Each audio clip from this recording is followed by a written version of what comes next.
बिंदु से small are दूरी पर इस काल्पनिक बंद पृष्ठ के देखो, इसको एक बार छोटा बनाओ कि ये आपके काल्पनिक बंद पृष्ठ है।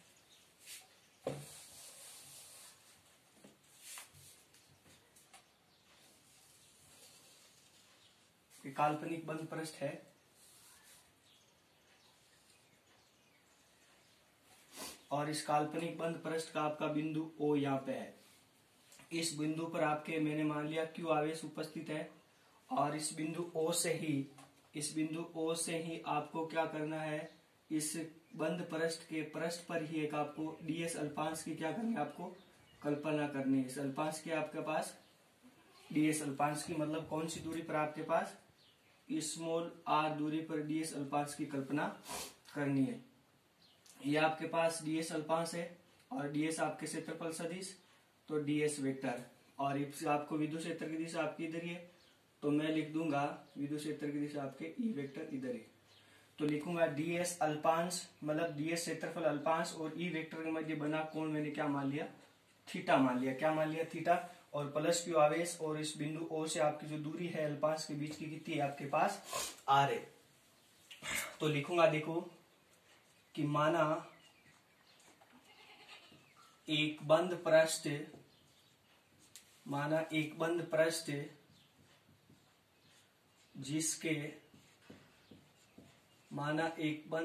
जिसके किसी बिंदु O पर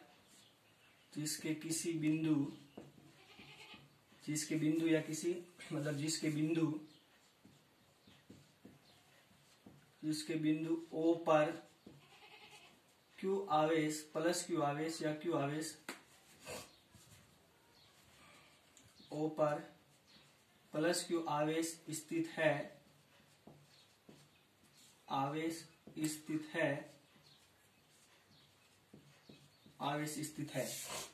इस आवेश से स्मॉल r, जिस आवेश बोल सकते हैं बिंदुओं से, इस आवेश से स्मॉल r दूरी पर एक क्षेत्रफल अल्पांश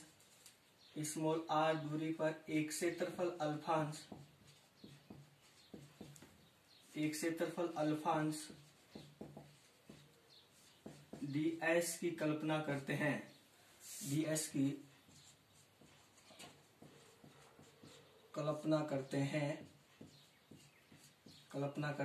ds की कल्पना कर दी इसे r दूरी पर। बाद में लिखूंगा कि प्लस Q आवेश के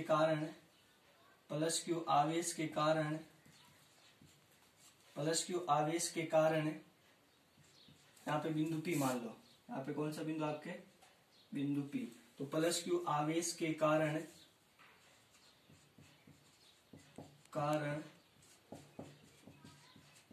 बिंदु P पर विद्युत क्षेत्र की इंटेंसिटी ऑफ इलेक्ट्रिक फील्ड की तीव्रता, विद्युत क्षेत्र की तीव्रता किस नियम से, कूलाम नियम से। विद्युत क्षेत्र की तीव्रता E से प्रदर्शित किया जाता है। तो E बराबर आपके क्या हो जाएगा, KQ। E बराबर क्या हो जाएगा, KQ के आप Q आवेश अपॉन R स्क्वायर R के, किस नियम से, कूलाम नियम से लिख सकते हो। और इसको क्या दे दिया मैंने, इक्वेशन नंबर 1। फिर लिखूंगा कि क्षेत्रफल अल्पांश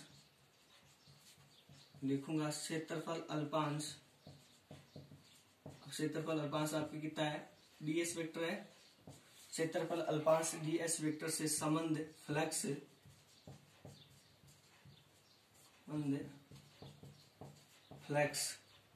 विद्युत फ्लक्स का मान कितना हो जाएगा, d फाई या E एक ही बात है, d फाई बराबर फ्लक्स की परिभाषा से कि E vector dot ds vector. कैसे आया, विद्युत फ्लक्स की लिख दूंगा, फ्लक्स की परिभाषा से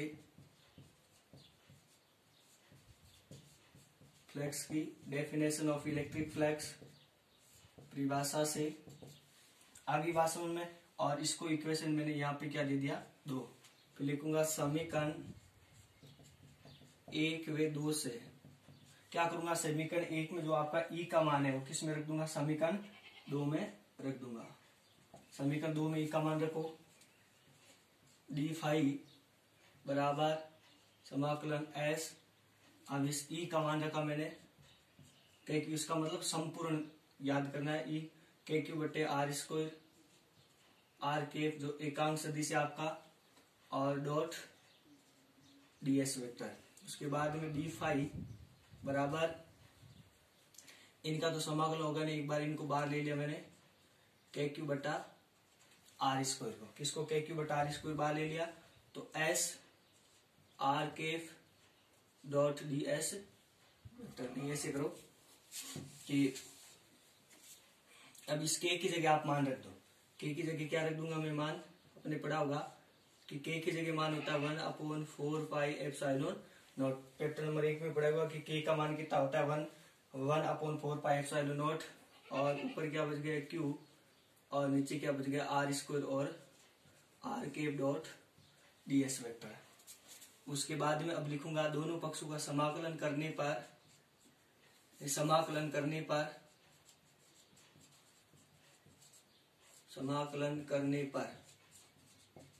समाकलन किया तो इसका क्या हो गया फाई, जैसे dx का क्या होता है x, वैसे डी फाई का क्या हो गया फाई, और समाकलन इनका होता नहीं, इनको तो बाहर ले लिया मैंने, कि बाहर किन किन को ले लिया कि q upon 1/4 pi epsilon not को बाहर ले लिया, और इनका आपका समाकलन हो जाएगा r dot D S vector हो गया, और पीछे क्या बच गया आर स्क्वायर।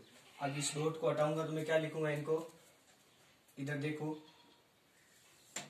इनको क्या लिखूंगा मैं कि r जैसे फाई बराबर लिख दिया q upon 4 pi epsilon naught कलन, डॉट को हटाऊंगा तो क्या लिखूंगा r वेक्टर, r केप का परिणाम ds वेक्टर का परिणाम, और cos क्या हटाने पर, डॉट हटाने पर, और r स्क्वायर। आगे बात सुन में, फाई बराबर q upon 4 pi epsilon not.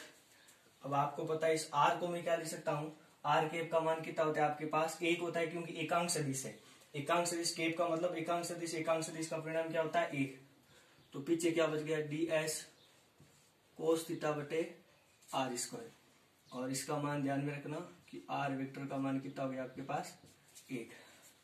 अब घन कोण की परिभाषा से, ठोस घन कोण की परिभाषा से, ठोस घन कोण की परिभाषा से, ठोस घन कोण को ठोस घन कोण होता है आपके ये, और इसका मान क्या होता है आपके पूर्व ds कोस थीटा बटे आर स्क्वायर। तो इसकी जगह मैं क्या लिख सकता हूँ, सिर्फ ये डी लिख सकता हूँ घन कोण। तो देखो फाई बराबर q upon 4 pi epsilon not. अब इसकी जगह मान रख दूं, इसकी जगह ये घन कोण का कि d, और इसका आपका जो समाकलन किया जाता है, इसका समाकलन होता है वो आपका क्या होता है 4 पाई होता है, ध्यान में रखना। इसका जो समाकलन होता है वो क्या होता है 4 पाई होता है। तो फाई बराबर q upon 4 pi epsilon not, इसका समाकलन किया वो क्या होता है आपके पास कि 4 पाई होता है। तो 4 पाई से 4 पाई कैंसिल, तो फाई बराबर क्या हो गया q अपॉन एप्सिलॉन नॉट। ये आपके क्या होता है कि गाउस का नियम होता है। तो प्रूफ पे Gauss law using Coulomb's law से आपकी उत्पत्ति कर ली कि q बराबर क्या होता है, फाई बराबर क्या होता है q अपॉन एप्सिलॉन नॉट। यदि इस बंद पृष्ठ में आपके अनेक आवेश उपस्थित, जैसे q1 q2 आवेश उपस्थित हो, तो उन कुल आवेशों का योग आपके क्या मान सकते समेशन q, और फिर क्या हो जाएगा फाई बराबर summation q upon epsilon not. ये आपके क्या होता है गाउस का नियम होता है।